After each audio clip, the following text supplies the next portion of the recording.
This week at University of San Diego, it's the Ty-Laur Johnson takeover and a tight West Coast Conference race. If you're looking for a reason to keep an eye on the University of San Diego, start with this. Ty-Laur Johnson has turned into one of the most electric guards in the West Coast Conference.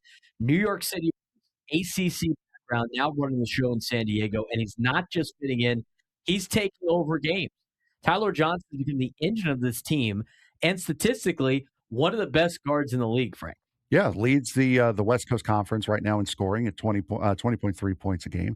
Leads in steals at 3.3. He's top 5 in assists.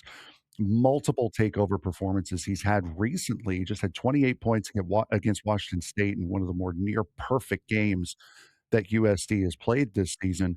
22 points and 6 steals against Pacific, 21 points in a shootout loss to Gonzaga, game-winning 3 against UCSD earlier on this season. I mean, he has been unbelievable this season for the Toreros. Yeah, Steve Lavin calls him unique, blazing speed, elite instincts, a rare ability to play fast without losing control, and he's 6 feet tall, 155 pounds, playing with, Iverson-type confidence and Steph Curry-like freedom. I mean, he is definitely fun to watch for the San Diego Toreros. But the reality check, 9-13 overall going into this week. They're 3-6 in West Coast Conference play. They're amongst a tied logjam in the standings from 4th through 12th in the conference. And why it's important is getting positioning for the West Coast Conference tournament. Top 2 teams are in the semifinals. 3 and 4 were in the quarterfinals. 5 and 6 get a bye. 7 and 8 get another bye. And you just keep going down the list.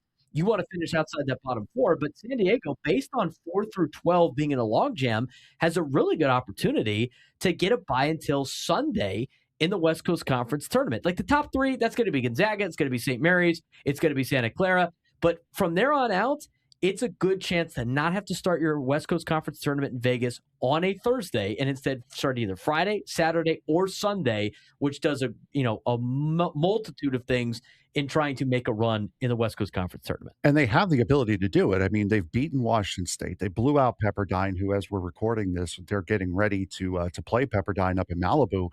They went toe-to-toe with Gonzaga, forced 21 turnovers against Santa Clara, even though they lost.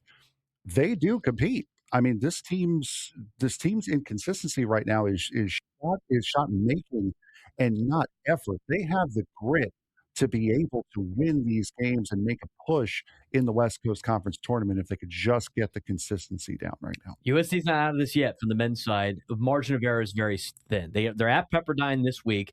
They're home against Oregon State on Saturday. They got a road stretch against St. Mary's and LMU. Now, St. Mary's is going to be a problem for them, obviously, just like Santa Clara was. But when looking at the schedule, USD plays a lot of teams that they're tied with to finish up the season and teams that are very beatable.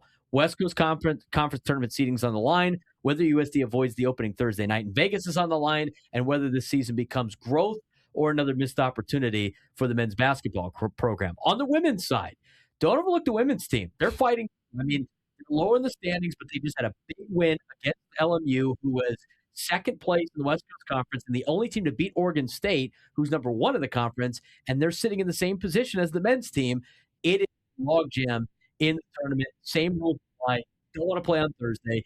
Kylie Ray has been the big player. She shot 26 points in the game against LMU in the win. She's continuing to put up record numbers, but also most of it coming in the second half. Yeah, Eva Roos also posting a double-double in that game as USD was able to protect home court after that brutal road stretch. Ray right now is the top 3 scorer in the West Coast Conference, best free throw shooter in the league, clearly the go-to closer for the women's Toreros. Yeah, now comes a very tough test. So they got to take on Oregon State on the road.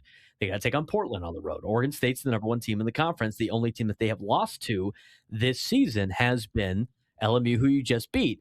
But for USD and for Blanche Alberson's team, the women's basketball team has not gotten a road win yet. And that's something that they're going to have to look for in the next couple of weeks or so to play themselves out of the bottom 4. Now, that being said, this is a very tough opponent for them. They're number 1 in the conference, Oregon State is, and it's a road game.